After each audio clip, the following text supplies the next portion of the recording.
সাবেক জিএস কাটিয়া মুস্তফা আপনারা দেখছেন গাজীপুর সিটি কর্পোরেশনের ঊর্ধ্বতন কর্মকর্তাবৃন্দ সাথে নিয়ে গাজীপুর সিটি প্রশাসক আলহাজ শওকত হোসেন সরকার রাজবাড়ী কেন্দ্রীয় জামাত অনুষ্ঠিত পরিদর্শনে আসছেন। এই মুহূর্তে আপনি দেখছেন বিপুল সংখ্যক নেতাকর্মী সাথে নিয়ে পরিদর্শন করছেন।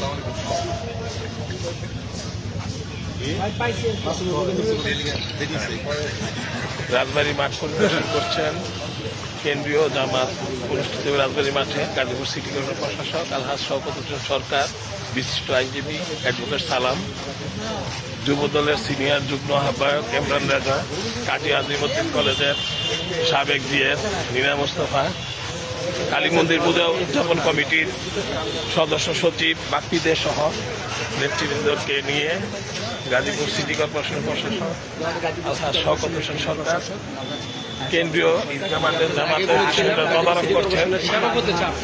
সেই সবকের অংশ হিসেবে আপনারা দেখেছেন রাজবাড়ী মাঠে বিপুল সংখ্যক নেতাকর্মী সহ পরিদর্শনে আসছেন হিসেবে নিয়েছেন এবং সুষ্ঠুভাবে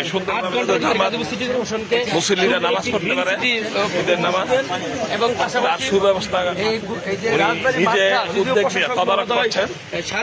দেখছেন সবাইকে ধন্যবাদ।